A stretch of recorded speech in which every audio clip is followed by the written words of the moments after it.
Olá, bem-vindos a mais um vídeo do YouTube. Vamos fazer um react desse vídeo aqui hoje. Volume de treino em 2025, falar 55.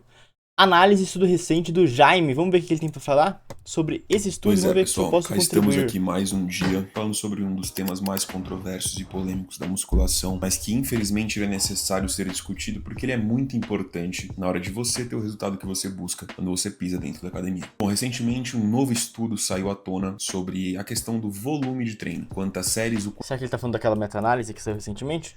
quanto de trabalho fazemos quando estamos dentro da academia. E esse novo tema, ele remete àquele clássico debate entre volume alto e volume baixo. Ou seja, pessoas que fazem muitas séries e acham que isso é o mais interessante, e pessoas que fazem menos séries e afirmam que isso sim é mais interessante quando queremos desenvolver o nosso físico por conta do exercício Eu tendo a mais pra séries menores, tá? de musculação. Então, se O por grande fim você problema quer que eu vejo nesses estudos é que eles são feitos...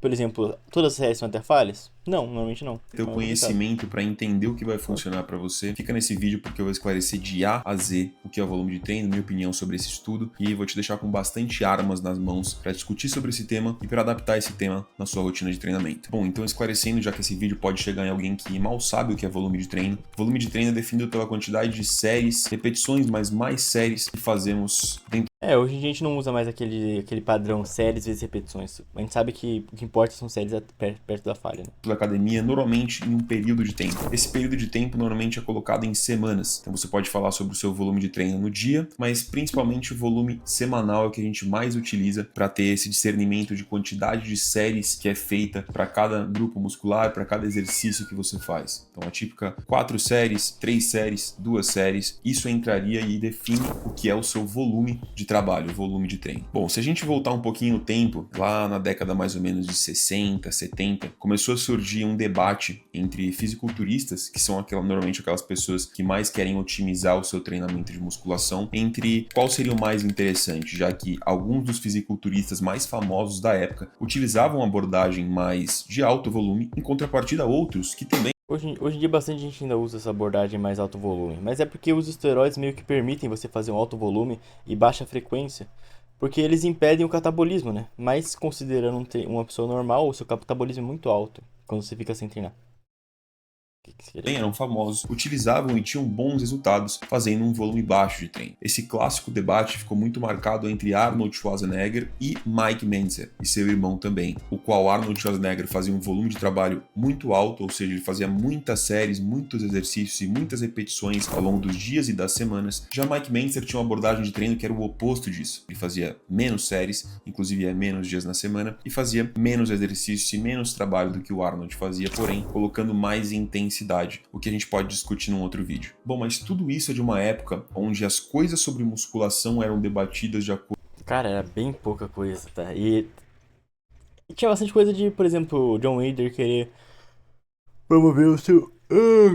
Comi um bocejão. Promover o seu tipo de treino pra vender mais coisas, etc. com o Bro Science, que é aquela ciência que vem através do quem é mais forte, quem tem o braço maior, quem é o fisiculturista melhor, quem treina melhor. E a gente sabe que o problema disso é que a base, a ciência por trás disso é nula. Existe uma pirâmide de evidências na qual a minha opinião, a sua, a do Mike Mentzer, a do Arnold Schwarzenegger fica na base, é a menos importante, é a que a gente menos pode se basear quando a gente for afirmar ou falar sobre um tema específico. Com toda certeza. A parte boa é que desde então a ciência melhorou muito. A musculação ficou cada vez mais famosa, então mais pessoas começaram a querer saber a respeito sobre o treinamento de musculação, como ter os melhores resultados, o que funciona, o que não funciona. O investimento foi feito na ciência e a partir daí começamos a ter muitos estudos abordando esse tema que eu, você, todo mundo que está aqui nesse canal, gostamos muito. E isso foi muito positivo e de lá para cá hoje temos uma base enorme para poder discutir sobre o que é mais interessante. Aliando não só essa parte prática, que também é importante, mas principalmente a parte teórica, que vai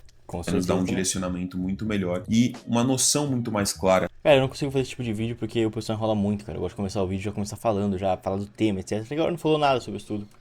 Só O que realmente faz sentido e o que não faz. gente. Porém, como quase tudo na vida, assim como um perfume muito bom que é gostoso no começo, depois enjoa, assim como a sua sobremesa favorita que você gosta muito, come uma vez, duas vezes, mas eu tenho certeza que se você comesse todos os dias, enjoaria, ou então Intoficante. Desculpa, passei do ponto. Aquela paixão de um relacionamento novo, onde tudo é sempre bom no começo, muita intensidade, mas que com o tempo a gente tem que aprender a lidar com uma nova perspectiva, onde existe uma falta, às vezes, de intensidade, de paixão, mas que outras coisas começam a acontecer, e o embasamento científico sobre a musculação não foi diferente. Com o passar do tempo, o que começou a acontecer é que os estudos começaram a ficar cada vez mais frequentes, muitas vezes a qualidade dos mesmos começou a cair, e o pior de tudo, passou a existir em um novo cenário uma briga de ego entre pesquisadores. Tem bastante coisa que também, por exemplo, dependendo do país, o jeito que funciona o financiamento científico é quanto mais estudos você posta, mais você ganha dinheiro. Então, o pessoal, ao invés de fazer um estudo grandão, falando de vários pontos, não, ele separa em vários estudinhos pequenos e aborda só um ponto, tá ligado? Cada um com os seus vieses, tentando demonstrar algo que muitas vezes era muito mais para si mesmo e para o público que o idolatra do que para a comunidade ou então para um bem maior, que é o que a ciência deveria fazer. E o grande problema disso é que nós, uma comunidade não só da parte de musculação, como do mundo inteiro, que buscamos na ciência estudar aquilo que realmente traz algum embasamento para as nossas vidas, ficamos à mercê desse grande problema. Com isso, as pessoas passaram a sempre esperar um novo estudo na esperança de que ele fosse melhor, ou então buscar um aprendizado de algo que ainda não existe para te...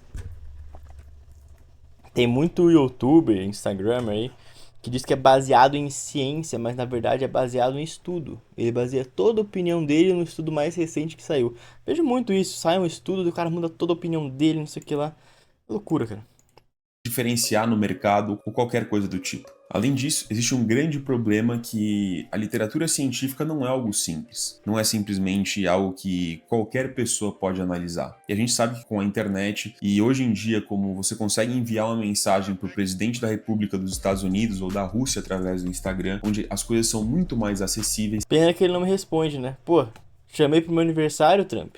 Chamei você pro meu aniversário também, Vladimir Putin. Ia fazer a reunião dos dois, mas nenhum veio, cara. Os cara posso mandar, mas o cara não responde, cara. Isso trouxe muitos benefícios, nos acercou e nos aproximou, nos globalizou, porém fez com que informações Mandei, hello Trump, going to Brazil, fossem my birthday. repassadas muitas vezes de uma forma incorreta. E isso acontece muito quando a gente fala sobre literatura científica. O que mais tem são pessoas que não sabem interpretar estudos, olhando o resultado final, que muitas vezes não é aquilo que elas pensam, e disseminando isso muitas vezes para confirmar a sua própria opinião, sem nem sequer saber se realmente está fazendo sentido ou se você está se contradizendo. E foi isso que aconteceu, por exemplo, com esse estudo que eu quero trazer para vocês hoje sobre volume de treino feito em mulheres, esse novo estudo, que inclusive é feito por autores brasileiros. Bom, ao contrário do que muita gente entendeu, esse estudo na verdade avaliou a diferença entre aumentar progressivamente o volume de treino e manter ele de forma constante ao longo das semanas. E só aqui já temos um grande diferencial no que aconteceu e no que foi repassado, já que o estudo foi utilizado por pessoas que gostam de trabalhar com volumes mais altos ou que acreditam que volumes mais altos é mais eficiente. Acho que ele vai falar de uma meta-análise que tá bombando na gringa um tempo dizendo atrás. que esse estudo acabaria com a ideia de que volume baixo pode ser interessante, atacando as pessoas que dizem que o volume baixo pode funcionar, já que o estudo em questão não avaliou um volume baixo contra um volume alto. Ele avaliou não só um volume constante, mas principalmente contra um volume progressivo e não um volume alto. Ou seja, o volume de treino foi aumentando ao longo das semanas. E isso é fundamental, porque para você que me acompanha aqui no canal, sabe que eu sempre digo que o nosso corpo é uma máquina de adaptação. Ele vai se adaptar a todo e qualquer estímulo.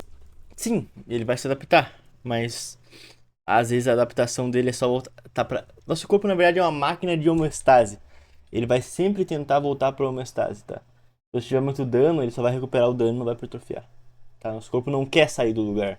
Que ele receber. E que o resultado que buscamos é, na verdade, essa adaptação. Então é muito diferente eu colocar um volume alto logo de primeira do que eu ir tentando aumentar esse volume de forma gradativa. Para você que faz parte da Escola dos Naturais, sabe, inclusive, que existem momentos onde eu recomendo um aumento gradual do volume de treino. O nome disso é planejamento de treino. E sempre quando o seu corpo se adaptar e você conseguir progredir, o aumento desse volume pode e nos demonstra, como esse estudo, que é interessante. Mas além disso, eu queria abordar aqui algumas reflexões sobre esse mesmo estudo e muitos outros que já saíram e irão sair, que pouca gente comenta e que você provavelmente não sabe. O primeiro deles é que existe uma grande polêmica em estudos que avaliam esse ganho de massa muscular em períodos curtos, como 6, 8, 10, 12, 14 semanas, onde o tipo de medição também poderia aferir algum tipo de inchaço ou edema muscular. Então, muitos pesquisadores discutem essa possibilidade, já que os ganhos são tão pequenos e os períodos são tão curtos, de que muitos estudos feitos, na verdade, não avaliaram esse ganho de massa propriamente dita, mas sim um inchaço ou edema muscular causado por esse aumento ou por essa grande quantidade de trabalho feito. Um segundo ponto, e eu considero muito específico desse exercício, que muitas pessoas não pararam para pensar, é que esse estudo foi feito somente em mulheres. E hoje nós sabemos, justamente por conta da literatura científica, de que mulheres têm uma Mulher responde melhor a volume mais alto, acho que é isso que ele ia falar. capacidade maior do que os homens em Só tolerância pra não parecer que eu tô só em silêncio, é porque eu tô concordando com o relator aqui, tá? Até agora eu tô concordando tudo com ele, não tenho muito o que comentar sobre. volume de trabalho. Ou seja, o que eu quero dizer é que em uma média, mulheres vão conseguir trabalhar com um volume mais alto do que homens de uma Isso é verdade. forma. Provavelmente porque mulheres conseguem imprimir menos intensidade do que um homem. Elas tendem a conseguir trabalhar melhor com volume mais alto. Por causa dessa dificuldade. Tá? Opa. Positivo. E veja bem, com isso eu não quero de nenhuma forma colocar você contra a evidência científica ou fazer você pensar que na verdade a ciência então não serve para nada. Muito pelo contrário. Na verdade eu quero apenas te dizer que os estudos não fornecem verdades absolutas, mas sim direções para uma reflexão. Tudo é uma foto de um período ou de um longo período, ou pode ser uma foto normal, uma foto de larga exposição longa, né? Mas é só pra gente analisar o que ocorre naquele lugar. Estudo, na verdade, o pessoal fala muito que a prática conta mais que o estudo, mas a maioria dos estudos nada mais é do que a prática, tá? Eles colocam pessoas pra fazer aquilo durante um tempo e ver o que acontece. O que é mais prático do que isso, cara? Entendeu? Então eu não sei se esse argumento pra mim não faz sentido. Ah, não, mas é que a prática prova o contrário. Cara, mas estudo é a prática isolado. Você isola aquela variável. Porque às vezes o cara tá fazendo a prática, mas tá usando milhões de coisas, então, né? Você sabe que coisas, paradinhas. E ajustes no seu treinamento. Além disso, as pessoas têm que tomar muito cuidado com extrapolações e entender qual é o contexto. Por exemplo, se eu Olha só o braço dele igual ao meu. Esse braço aqui é muito vagabundo, cara. Ô, já, você tem mais dinheiro, você poderia comprar um melhor, cara. Esse braço meu é horrível. Tem que comprar outro, inclusive. Mas o microfone dele deve ser melhor que o meu. sou um homem iniciante e esse estudo foi feito em mulheres treinadas, é bem possível que seja complicado fazer algum tipo de extrapolação, ainda mais de uma forma tão objetiva. Eu costumo pensar que os estudos são como peças de um quebra-cabeça. Não dá para usá-lo como uma regra universal sem considerar o contexto individual. Em um gráfico de um estudo, existe uma média. Só que você que está vendo esse vídeo não é uma média, você é um ponto específico desse gráfico. Encerrando a linha de raciocínio sobre o volume de treino, que é o tema desse vídeo, eu queria te fazer a recomendação que eu faço sempre. Você não vai perder nada começando de menos para mais, mas pode perder muito começando de mais. Se hoje sabemos que de 10 a 20 séries vão oferecer os melhores resultados para a maioria das pessoas, comece fazendo de menos para mais. A musculação é muito mais sobre consistência e cara, na verdade o primeiro ponto é que nem nutrição, cara. O primeiro ponto é aderência. Se você treinar, provavelmente qualquer coisa vai dar resultado. Obviamente, a gente tenta otimizar o máximo para conseguir extrair o máximo e ter o máximo de resultado para todo mês ganhar 10 gramas a mais de músculo, porque a gente gosta dessa parada, entendeu? Mas qualquer coisa funciona, cara. Isso é verdade. Qualquer porcaria que você fizer... Deixa eu colocar das na minha cara, porque meio que já terminou o vídeo dele. Deixa o like no vídeo dele, inclusive. Qualquer porcaria que você faz tende a funcionar, cara. Essa é verdade. A gente tenta extrair ao máximo pra conseguir o máximo de resultado, porque a gente gosta dessa parada. Eu gosto, pelo menos. Eu gosto de ver ali o máximo de resultado. Do nada um cliente baita evolução, mas tudo a longo prazo você vai ficar no shape, tá? Então, mantenha a sua constância. Espero que vocês tenham gostado desse vídeo. Caso você queira consultoria comigo, chama no privado. Big beijo pra vocês. Vou ficando por aqui e tchau, tchau.